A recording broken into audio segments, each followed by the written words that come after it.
Hi guys, it's Blackie for Shaman's Forge. Okay, I got a package in the mail. So we're going to open this up and I want you to see what I just got. Now, it's already been cut. Not because I didn't want to cut in front of you, but because Mrs. Blackie got it and she opened it up. She don't look at the label, she just opens it up. And she walks in my study and goes, "Your stuff." So that's how I got it. But, now, I've been talking to Randy Smith and been friends with Randy Smith for several years now at stitchgear.com. And as y'all know, back at Frozen Foot, I got my wcknives blackbird knife. That was from William out of the first run. And it's got my name on it, got the number on it. Mine will be the only one with a name on it. Don't ask William. So, I wanted a new sheath because I want this sheath to stay with my original knife, which was the prototype. So I contacted Randy and I said I want another one, and I want it to have buckles this time instead of straps. Now, let's talk about that for a second. When I got the 6-way sheath, and you've seen this in all of my videos, I got it with the snaps because most of the time down here in my south, that's what I want. I'm just going to put it on a belt, snap it in place, etc. I don't usually wear this as a dangler. I do, but only in the dead of winter. And it's rare that I ever wear this as a dangler, where that snap would be the only thing holding it, would be one snap that could go pop and come off. Okay? And so when I demonstrated this back several months ago and I pointed out with a dangler, several people jumped on and said, "I'm not putting that expensive knife and just betting on one snap." Well, in defense of it, these are hard snaps, at least on mine. So they hold pretty well, and I don't carry it that way very often. But you had a point, and so to distinguish the two right off the top, I decided to give it a try with one with the straps. So without further ado, here's the box.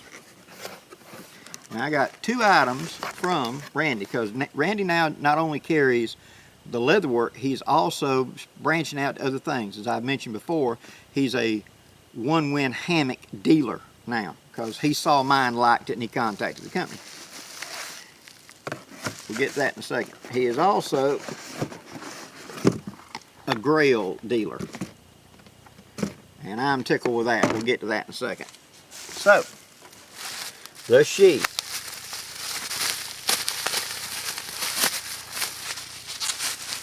This is a Stitch Gear 6-way sheath.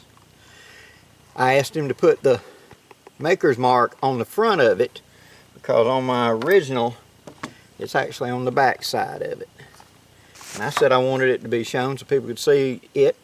It also has the blackbird on it, which matches the blackbird on the knife.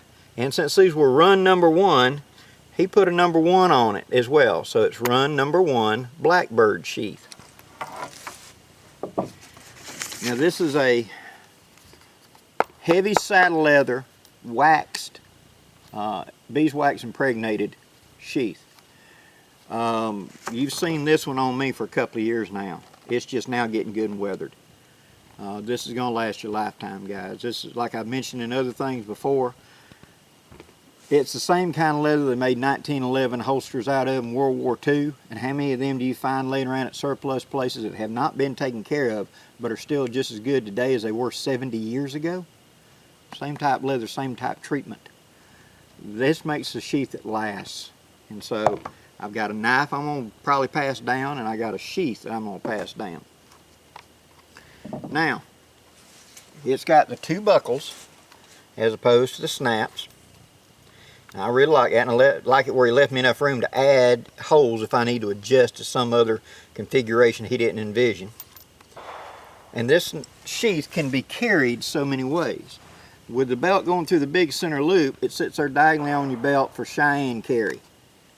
With it hanging on the main loop on the side of your belt, it's strong side carry, or weak side, strong side.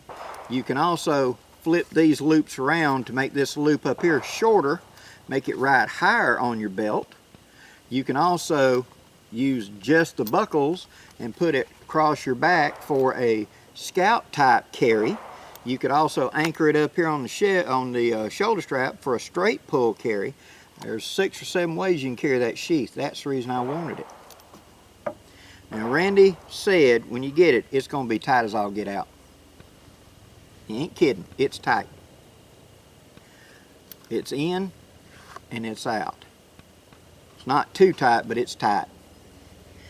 When I first got this one, I couldn't pull it with both hands for probably 3 or 4 days. Had to take both hands and pull it. But I knew that and I wanted that because that's the beeswax on the inside being compressed even more as you put it in and out. And so that's making it tougher and tougher in there. So yeah, I don't want it to fall out in 6 months. I want it like this one. This one's 2+ years old. Thousands of times that knife's come out. This wasn't a knife made for it. It ain't coming out. And that's a slightly different shaped knife. So, put it in, slide it in. What I suggest you do is put something that's food safe, some sort of like oil or something. Slide it in and out, sit there and watch TV, slide it in and out. It will, through time, get better. Now notice, the handle's not going down any deeper than that right now. It will, over time, as this throat opens up and it goes on down. It's just such a tight fit, and that's what you want. Each one of these handles on these Blackbirds are slightly unique. They weren't made to a pattern like mine was, or not a pattern, but a shape. And so therefore, since each one of those Blackbirds was unique, he had to do a certain size neck to guarantee all of them will fit snug. It's better snug than it falls out of the sheath, right? Alright, so that's where we're going, guys. That is an awesome piece of gear, and you're going to see me wearing this a lot. Now I'm going to go home and I'm going to start rubbing a little neat's foot into this back piece right here. And I think it's going to be awesome. I really do. I'm very tickled with that. Alright, now the grail. As y'all have seen these in the videos, Dave Canterbury was the first time I'd ever seen one. He apparently swears by these now. And he's talked about going to like Italy and just dipping water up out of the mud puddle and using it and things like that. And that's what kind of turned me on to it, because I've always been a boiler. I boil my water. And that's a advantage. It kills everything. It's also a disadvantage down here in my south when it's 105 degrees and 90% humidity, that the water you just make is scalding hot for the next hour. You put it in that canteen, you walk a long way before that water cools down enough to drink. Even then, hot water doesn't do a flip for quenching your thirst.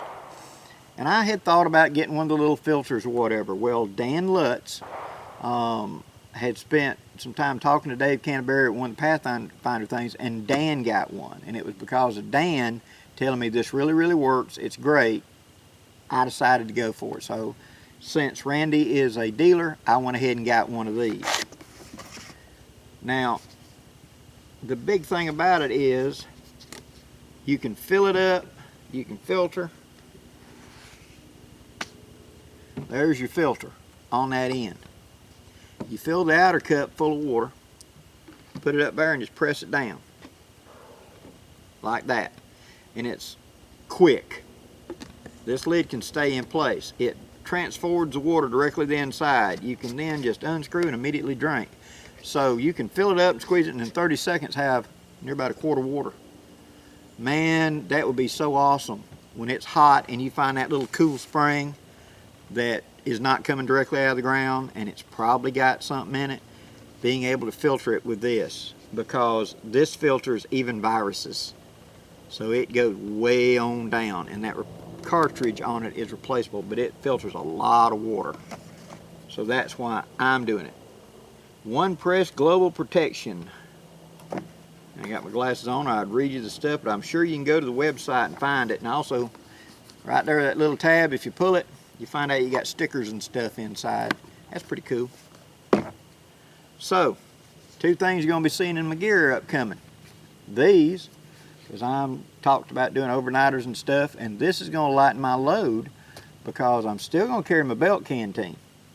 But this is going to ride in the pack. It don't weigh much. It can be full as a resupply. But when I do find my water source, I can take this and simply scoop up, put it, It helps if you open the top. Screw it down and be able to fill up my canteen right there. Fill it up again, seal it up, and put it in the pack. I double my water. I ain't got to carry 2 canteens. I can carry this and do it for both jobs. And still carry my canteen cook set to guarantee I got the ability to boil water. That is a good piece of kit.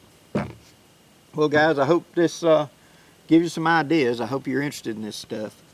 If you've got one of the blackbird sheaths, blackbird knives, talk to Randy. He's got the sheath for you. On the blackbird knife, William has another run coming soon. That's all I can get out of him, soon. He went the day that we did it.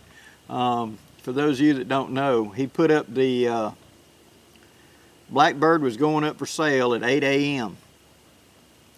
And at 8 a.m. the site popped up and they were all gone by 8:12. Probably less, but a lot of people were sitting in checkout trying to check it out, and it disappeared where somebody else bought it off of them. Multiple people got into the pay window at the same time with the same knife, and poof, it was gone. So in like 12.5 minutes they were gone. Yeah. He called me up and said, I've never done anything like that before. I said, yep. People wanted Blackie's knife. Well, if you want Blackie's knife, there's another run coming. And if you want a sheath like Blackie's, there'll be more of those coming. But they will not have that 1 on it. Just this first run gets the 1 to go with the #1 knife. Hope this gives you some ideas, guys. Thank you so much for supporting my channel. Please subscribe if you hadn't and ring that notification bell. And until next time, I'm Blackie wishing you safe journeys. Have a great day, guys.